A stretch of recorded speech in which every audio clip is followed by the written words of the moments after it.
250 साल से भी ज्यादा पुराने मंदिर की जमीन को कागजों पर चुपचाप वक्फ की जमीन बता दिया गया। ये देख रहे हैं, मंदिर है 250 साल पुराना, वो कागज में वक्फ का हो गया, मंदिर भी वक्फ का हो गया और इस जमीन को माफियाओं के हवाले कर दिया गया। आपको याद होगा तमिलनाडु की खबर मैंने आपको दिखाई थी, वहां पूरा गांव वक्फ ने अपने नाम कर लिया था और उसमें भी एक मंदिर था सदियों पुराना, वो भी वक्फ का हो गया था। अब ये लखनऊ से आ रहा है, शिवजी का मंदिर है।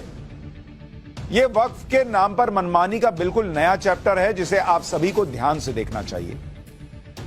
मैं जिस मंदिर की बात कर रहा हूं वो लखनऊ के सादतगंज इलाके में भगवान शिव का मंदिर है और इस मंदिर के बारे में दावा है कि ये 150-200 साल पुराना है।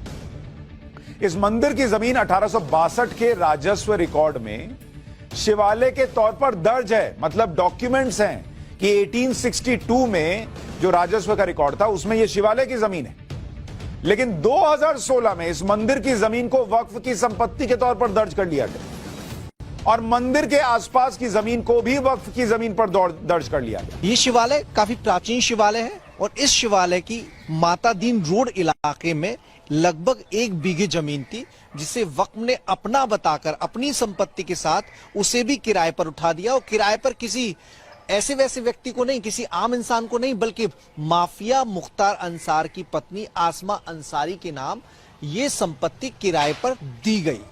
आसमा अंसारी ने इस संपत्ति को बाकी जो रियल एस्टेट के लोग हैं उनको बेच दिया। अवैध रूप से मंदिर की जमीन को वक्फ का बता रहे हो, फिर उसे लैंड माफिया को बेच भी दिया, वहां कॉलोनी भी बना दी गई और यह सब हुआ 2013 से 2016 के बीच जब उत्तर प्रदेश में समाजवादी पार्टी की सरकार थी। अखिलेश यादव मुख्यमंत्री थे, आजम खान बहुत पावरफुल मंत्री हुआ करते थे। शिवालय के जमीन पर लोगों के मकान भी बन गए। अब यह मामला तब सामने आया जब शमील शमसी नाम के व्यक्ति ने इन गड़बड़ियों की शिकायत की, जो वक्फ बचाओ मूवमेंट का अध्यक्ष है। एक बार इस शिकायतकर्ता को भी सुन लीजिए।